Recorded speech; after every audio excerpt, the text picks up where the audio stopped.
Can I suspend my house cleaning service for a couple of months? Is that a normal thing to do? We're going to talk about that today. Hi there, I'm Angela Brown, and this is Ask a House Cleaner. This is a show where you get to ask a house cleaning question, and I get to help you find an answer.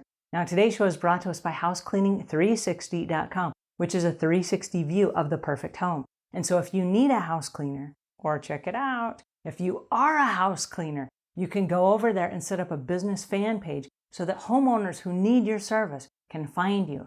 housecleaning360.com.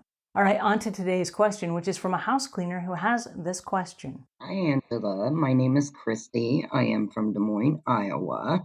I have a question as in, I do have my own personal house cleaning business. Just from October to January, I've had quite a few clients come up with, let's just stop services for now until further notice. Is this something common between the months of the years? And do you do contracts with customers to make sure that the work is there? Would that be a recommendation you would make? All right, can I suspend my house cleaning service? Oh, yes, technically you can. And customers will. Now, here's what you need to know. We're talking about October through December.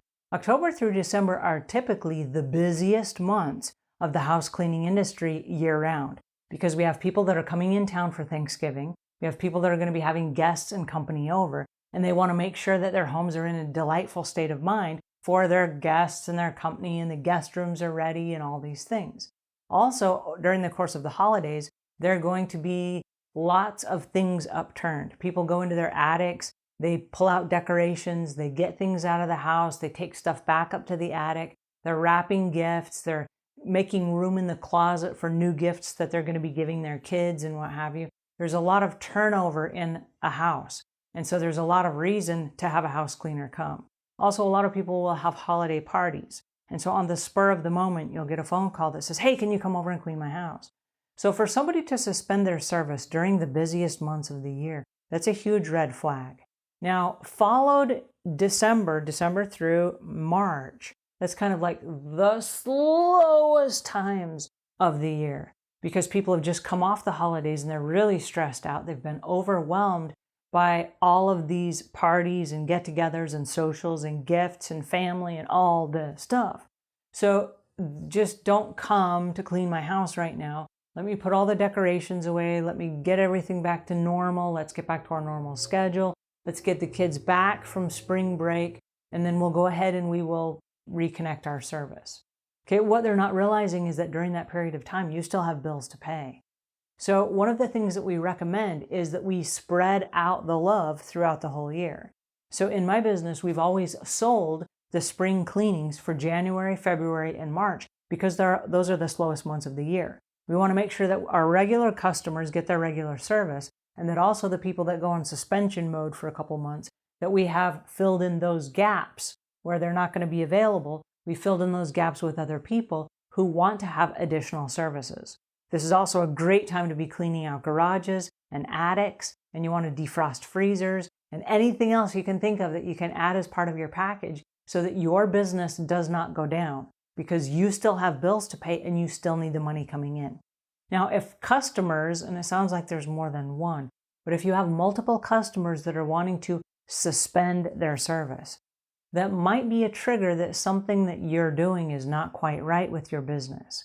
Maybe it's a level of trust. Maybe it's a level of cleaning. Maybe it's a personality conflict. I don't know what it is, but people sometimes will suspend their services and they never return.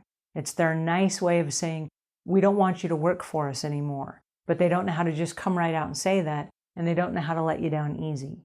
So now you're holding this slot for this person that's going to reconnect their service at some point, and then they never do. And so I would rather have right up front, I would rather have a no, like, hey, we're done with you. You don't clean for us anymore. Great. Now I can turn around and sell that spot to someone else. And so you asked about contracts. Do I have people on a contract? You can have a contract. There's nothing wrong with having a contract, but that's not going to lock somebody in to hiring you on a regular basis. They can fire you at any time. Anyone can break a contract. One of the biggest contracts we have in our lives is a marriage contract. and it's broken all the time. People get divorced all the time. They're like, I forget about the till death do us part. I'm not doing this anymore. And so it's the same with house cleaning, right? People break the contracts all the time. A contract does not guarantee you business. And so I wouldn't do a contract because you don't want to be locked into holding a spot if they're taking a 2-month sabbatical. 2 months is 8 cleanings or 4 cleanings that you're not getting paid for. And so you need to be able to resell those slots to someone else. So if you can resell them during the year and you can book those months up in advance so that you have a really good base of clients during those months, it doesn't matter if somebody takes a 2 or 3 week sabbatical, that's fine. There will be people every year that take a 2 or 3 week sabbatical, and there will be people that just kind of disappear from your schedule that told you they're taking a sabbatical, but they're not coming back. Anyway, so I'm sorry that this is happening to you. I would do a deep dive into the way that you're servicing your customers. Take an honest look about what it is you're providing. How are your conversations?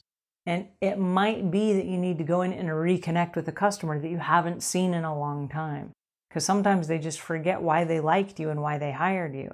And a quick conversation is like, oh yes, I remember, we were friends, this is fun, yes, I want you to still be my house cleaner. And sometimes you just have to reconnect with your customer on a face-to-face basis. So that might be all you need, but it might be your service. So take a look at that as well. Alrighty, that's my 2 cents for today, and until we meet again, leave the world a cleaner place than when you found it.